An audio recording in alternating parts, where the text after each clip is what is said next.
Welcome to our comprehensive guide on getting a certificate of good standing in Michigan. If you're a business owner eyeing an expansion, or honestly, just making sure your ducks are in a row, understanding this process is absolutely crucial. Over the next few minutes, we're going to give you the essential roadmap, complete with step-by-step instructions, expert insights, and real-world scenarios. We'll help you navigate the bureaucratic maze so you can confidently secure that certificate and strengthen your business foundation. So, let's dive right in. Today's roadmap is straightforward. We'll cover what good standing actually means, why it matters so much, how to track down your specific agency, the exact fees and timelines, troubleshooting common headaches, and how to avoid costly scams. Okay, kicking things off. What exactly is good standing? Let's pin down this specific legal term. Simply put, a certificate of good standing, which is sometimes called a certificate of existence, is your tangible proof that your business has filed all its required paperwork and paid its administrative fees with the state. Basically, you've met the legal prerequisites. This means tax obligations are met, annual reports are filed, and your active registration status is fully maintained with the government agency that granted your charter. But, here's a really fascinating distinction to keep in mind.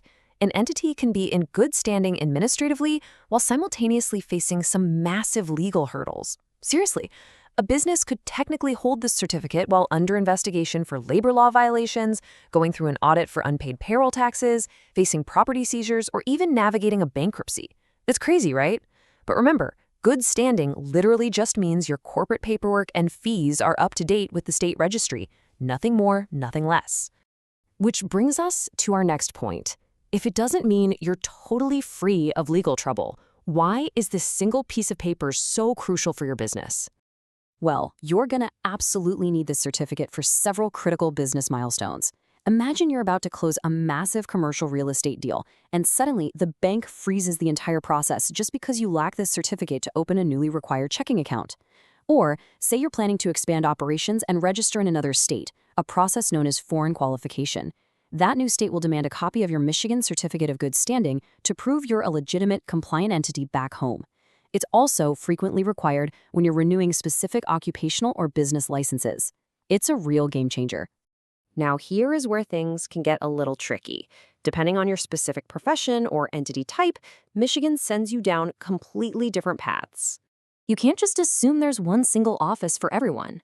For standard businesses, like corporations and LLCs, you'll head over to the Department of Licensing and Regulatory Affairs, commonly known as LARA, using their online portal. But if you're an attorney seeking certification, you actually have to apply directly to the Supreme Court clerk via email or regular mail. And if you operate an insurance purchasing group, your governing body is the Department of Insurance and Financial Services, or DIFS. Knowing your correct agency is step one to a smooth process. Let's focus on the most common route: corporations and LLCs navigating LARA. The state highly encourages doing this online. You'll want to navigate to the My Business Registry portal, use the business entity search to find your company, and once your record pops up, there's a streamlined process where you simply click the Request Certificate button. It's designed to be super user-friendly, assuming, of course, your annual reports are all up to date. Let's talk about fees and timelines. Because, quite frankly, how well you plan ahead directly impacts your wallet.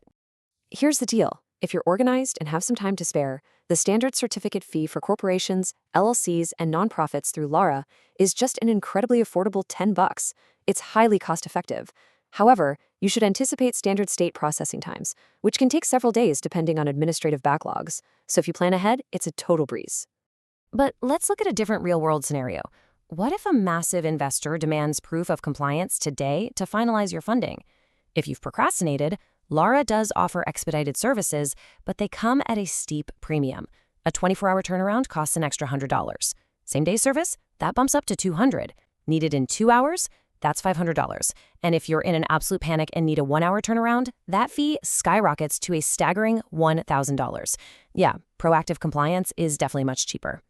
Let's contrast those LARA fees with the specialized agencies. Insurance purchasing groups actually pay absolutely nothing, $0, to get their certificate emailed as a PDF through DIFS. Meanwhile, attorneys will email the request form to the Supreme Court clerk and then coordinate credit or debit card payments directly over the phone. All right, let's look at troubleshooting and scams, because things can go wrong, and unfortunately, there are bad actors out there trying to exploit your compliance efforts. A super common issue is an LLC logging into the portal only to find a rejected request or a loss of active status, usually just for forgetting to file annual statements. To fix this, you have to file a Certificate of Restoration of Good Standing, which are Forms 770 or 771. You'll pay a $50 restoration fee plus $25 for every single missed annual statement year. And if you're doing this through the My Logging for Business portal, you literally have to click and acknowledge each missing year online before the system will clear you. Keeping a routine compliance checklist will absolutely save you from this headache. And while you're getting your compliance fixed, please be vigilant. Business owners are huge targets for scammers.